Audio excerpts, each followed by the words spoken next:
சரிங்களா? அந்த வீட்ல அவங்களால நிம்மதியாவே இருக்க முடியாது. ஏதோ ஒரு தடங்கல் வந்துகிட்டே இருக்கும். ஆப்போசிட்ல ஒரு 30 அடி தூரத்திலயோ ஒரு 40 அடி தூரத்திலயோ ஒரு உக்கிரமான தெய்வத்தினுடைய பார்வை அந்த வீட்டுக்கு பட்டா கஷ்டங்கள் வர வாய்ப்பு. ஒரு வீட்டுல எல்லாம் சரியா இருந்து அங்க வாழ முடியலன்னா அங்க ஏதோ தெய்வத்தினுடைய பார்வை இருக்குன்னு தான் அர்த்தம்.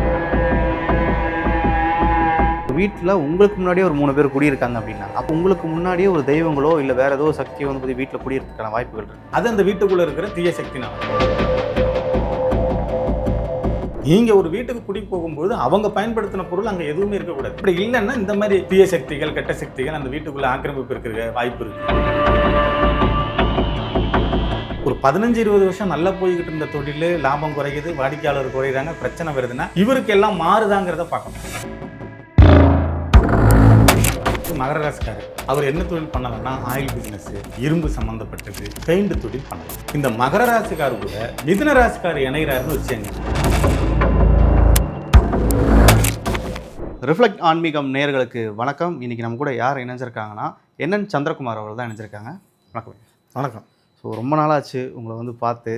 வந்து நிறைய விஷயங்கள் வந்து பார்த்திங்கன்னா தொடர்ந்து பார்த்துக்கிட்டு இருந்தோம். நிறைய பேரை வந்து சந்திச்சிருந்தேன். அதில் வந்து தொடர்ந்து வந்து பார்த்திங்கன்னா ஒரு விஷயத்தை பற்றி மட்டும்தான் வந்து பார்த்திங்கன்னா பேசிக்கிட்டே இருக்கும். இந்த வீடுலாம் கட்டுறாங்க சரிங்களா? இப்போ புதுசாக வீடு கட்டுறாங்க, புதுசாக தொழில் தொடங்குறாங்க.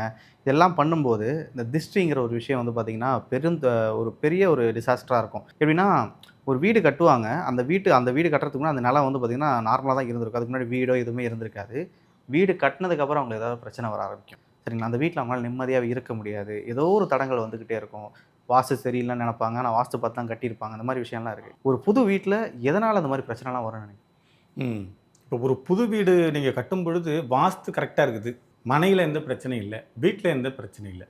அப்போ அந்த வீட்டை சார்ந்து என்ன பிரச்சனை இருக்குங்கிறத பார்க்கணும். இப்போ ஒரு ஆப்போசிட்டில் ஒரு 30 அடி தூரத்துலையோ ஒரு 40 அடி தூரத்துலையோ ஒரு உக்கிரமான தெய்வத்தினுடைய பார்வை அந்த வீட்டுக்கு பட்டால் கஷ்டங்கள் வர வாய்ப்பு இருக்குது. ஒரு 4 ரோடு 3 ரோடு சந்திக்கிற இடத்துல வண்டி வாகனங்கள் அதிகமாக லைட்டு வெளிச்சம் அந்த வீட்டில் படும் பொழுது பிரச்சனைகள் வர வாய்ப்புகள்.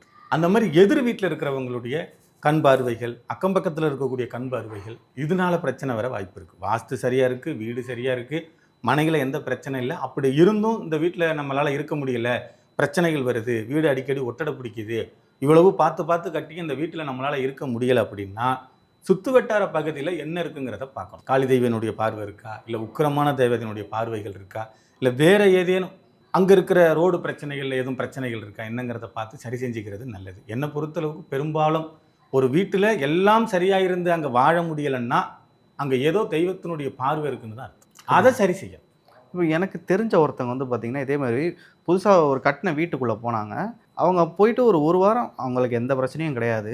ஆனால் ஒரு வாரத்துக்கு அப்புறம் தான் இன்னொரு பிரச்சனை. வீட்டில் இருக்கவங்களுக்கு உடம்பு சரியில்லாமல் போக ஆரம்பிச்சிது. அதுக்கப்புறம் ஹாஸ்பிட்டலுக்கு கொண்டு போகிறாங்க, உங்களுக்கு எந்த பிரச்சனைன்னு சொல்லிட்டு அனுப்புகிறாங்க. ஆனால் அந்த டைமில் அவருக்கு வந்து ஒரு அன்கான்ஷியஸாக சுயநிலையம் இல்லாமல் போனது வந்து பார்த்திங்கன்னா உண்மை. அவங்க எல்லாமே கண்ணால் பார்த்தாங்க.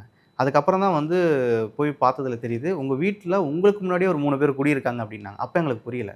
அதுக்கப்புறம் தெரியுது ஏதோ ஒரு தெய்வங்கள் வந்து பார்த்திங்கன்னா அந்த வீட்டில் இருக்குது அப்படின்னு சொல்லிட்டு அவங்க சொல்கிறாங்க.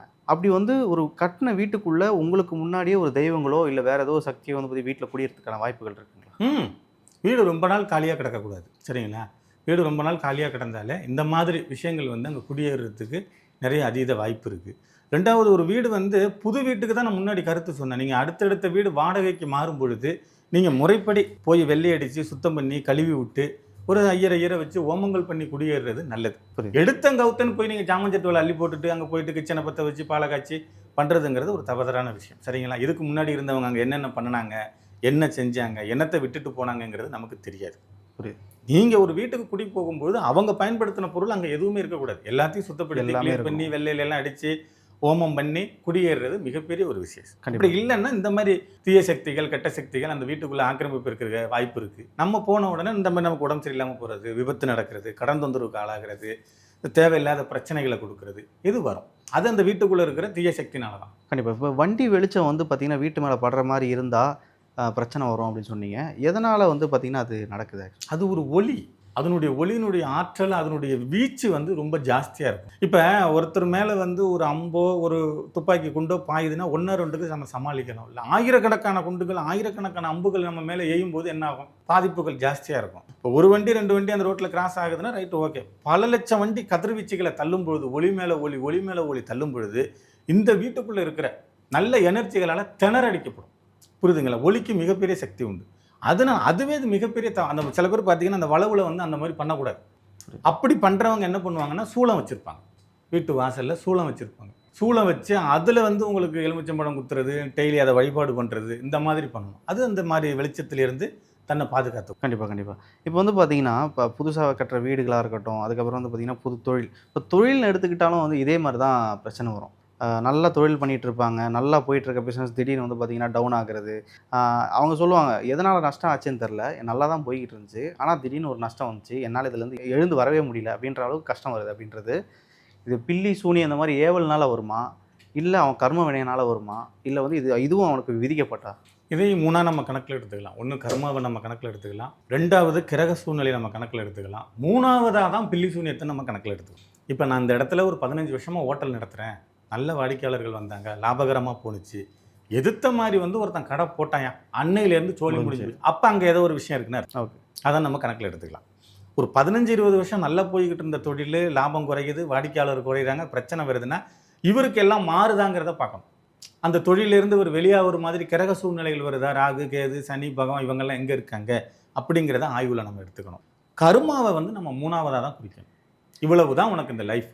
இவ்வளவு தான் விஷயம். இதுக்கு மேல நீ வேற செய்யணும். இதுக்கு மேல நீ ஓய்வுல இருக்கணும். இந்த இடத்துக்கு வேற யாரும் வரணும்னு கர்மா இருந்தா, அது அங்க வேலை செய்யும்.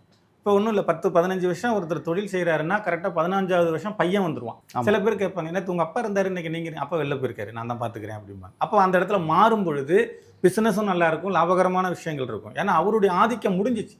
அதுக்கு பிறகு வேற சங்கதி அங்கே வரணும், ஆதிக்கம் வரணும். அப்பா தொழிலை பண்ணுறவங்க நிறைய பேர் இருக்காங்க. ஓகே, சரிங்களா? ஓகே.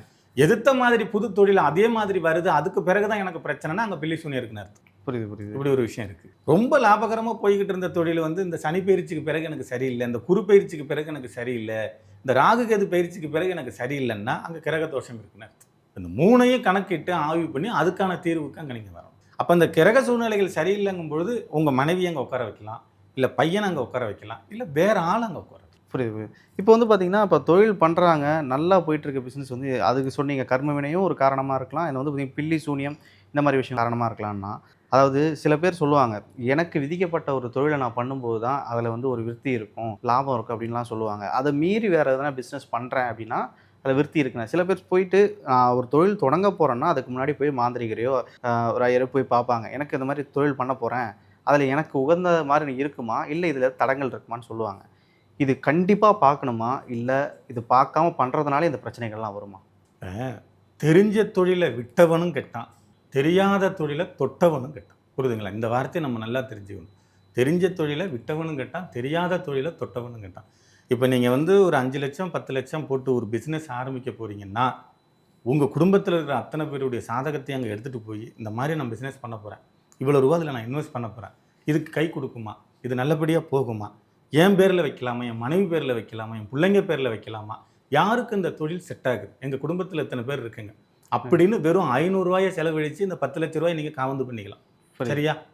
ஒரு கால் இந்த 500 ரூபாயை நீங்கள் இழக்கிறதுக்கு ரெடி. அந்த 500 ரூபாயை கொடுக்க முடியாது, எனக்கு இதில் நம்பிக்கை இல்லை, முடிஞ்சதை பார்த்துக்கணுன்னாக்க இந்த 10 லட்ச ரூபா போயிடும். அந்த மாரி போய் முடியறதுக்கு வாய்ப்பு நிறைய வாய்ப்புகள் இருக்குது. நீங்கள் முன்னாடியே 10 லட்சத்தை நீங்கள் காவந்து பண்ணணும்னா வெறும் 500 ரூபா செலவழிச்சா போதும். 300 ரூபா வாங்குறவங்களும் இருக்காங்க, 500 ரூபா வாங்குறவங்களும் இருக்காங்க. அவங்க கிட்ட கொண்டுட்டு போய் இதை தெரிஞ்சுக்கிறதுல என்ன வருது உங்களுக்கு? இப்போ ஒரு டாக்டர் கிட்ட போறீங்க, தலைவலி மாத்திரை கொடுத்தாரு சரியாகலை, திரும்ப 2வது நாள் போறீங்க, ஸ்கேன் எடுத்து பார்த்துருவோங்கிறாரு. அது என்னன்னே தெரியல, நான் முதல்ல கொடுத்தேன் அதில் நிற்கல, அப்போ ஸ்கேன் எடுத்து பார்க்குறாரு. ஸ்கேன் எடுத்து பார்க்கும்போது உள்ள வேறு பிரச்சனை இருக்குது. அப்போ தானே ஈஸியாக சரி பண்ண முடியும். நீங்கள் ஸ்கேன் எடுக்கிறதுக்கு சம்மதிக்கலை, அது எதுவாக இருந்தாலும் பார்த்துக்கலாம், எனக்குன்னு 2 செட்டு மாத்திரை கொடுங்கன்னா அதனுடைய நோயினுடைய தாக்கம் விரிவடையுமே தவிர குறையுமா? குறையாது. என்னை பொறுத்தளவுக்கு நீங்கள் 10,000 போட்டாலும் சரி, 10 லட்சம் போட்டாலும் சரி, தொழிலில் வெறும் 200 ரூபா 300 ரூபா செலவழித்து இந்த மாதிரி சோவி போட்டு பார்க்குறதோ, சாதகத்தை எடுத்துகிட்டு போய் பார்க்குறதோ நல்லது. அதில் பண்ண சொன்னால் பண்ணலாம், இல்லை இதை மாற்றி அங்கே ஒரு தெளிவு கிடைக்கும். ஓகே, புரியுதா உங்களுக்கு? நீங்கள் சைடாக இருந்துக்கங்க, உங்கள் வீட்டம்மா பேரில் பண்ணுங்கள், நீங்கள் சைடாக இருந்து உங்கள் பையன் பேரில் பண்ணுங்கள் அப்படின்னு சொல்லி பண்ணுவாங்க.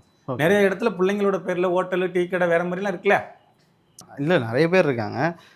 இப்போ வந்து பார்த்தீங்கன்னா, சில பேர் வந்து இப்போ நான் பிஸ்னஸ் பண்ணுறேன் சரி, நான் கொஞ்ச நாளைக்கு முன்னாடி ஒரு விஷயம் கேள்விப்பட்டிருந்தேன். அதாவது நம்ம கிரகத்துக்கு நம்ம எல்லாமே கிரகங்களால் இயங்குதுன்னு சொல்லுவாங்க. என் கிரகத்துக்கு எதிரான ஒரு கிரகம், அதாவது வேற ஒருத்தர் அவர் வந்து என் கம்பெனியில் சேர்ந்தாலோ, என்னோடய தொழிலில் வந்து பார்த்திங்கன்னா அவர் ஜாயின்ட் ஆனாலோ, எனக்கு நல்லா இருக்க நேரம் கூட வந்து பார்த்திங்கன்னா தலைகீழாக மாறுறதுக்கு வாய்ப்பு இருக்குது அப்படின்னு சொன்னாங்க. அதாவது எதிர் கிரகம்னா ஒரு கிரகத்துக்கு சில கிரகம் வந்து ஆகாது, அவங்க வந்து ஒரே கோட்டில் வரும்போது அது வந்து கண்டிப்பாக தோல்வியில் போய் முடியுன்னுவாங்க. இது தொழிலில் வந்து பாசிபிளா? உண்மை. இப்போ ஒரு உதாரணத்துக்கு மகர ராசிக்காரு, அவர் என்ன தொழில் பண்ணலாம்னா ஆயில் பிஸ்னஸ்ஸு, இரும்பு சம்மந்தப்பட்டது, பெயிண்ட் தொழில் பண்ணலாம். இந்த மகர ராசிக்காரு கூட மிதுன ராசிக்கார் இணைகிறாருன்னு வச்சுங்க, இரும்பு தொழில் பண்ணவோ, ஆயில் பிஸ்னஸ் பண்ணவோ, பெயிண்ட் பிஸ்னஸ் பண்ணவோ மிதுன ராசிக்கு அதிகாரம் இல்லை. சரிங்களா? இவங்க 2 பேரும் ஒரே கோட்டில் பயணம் பண்ணும் பொழுது, இவருக்கு இருந்த நல்ல நேரங்களும், அந்த பிஸ்னஸினுடைய லாபகரமான விஷயமும் இந்த மிதுன ராசிக்காரை அடிக்கிறதுக்கு நிறைய வாய்ப்புகள் இருக்குது. இவங்க 2 பேரும் ஒன்றா சேரும் பொழுது, இவர் வந்ததுக்கு பிறகு தான்ப்பா எனக்கு ஒவ்வொரு அடியாக வந்துக்கிட்டு இருந்துச்சு அப்படின்னு நம்ம கேள்விப்பட்டிருக்கோமா?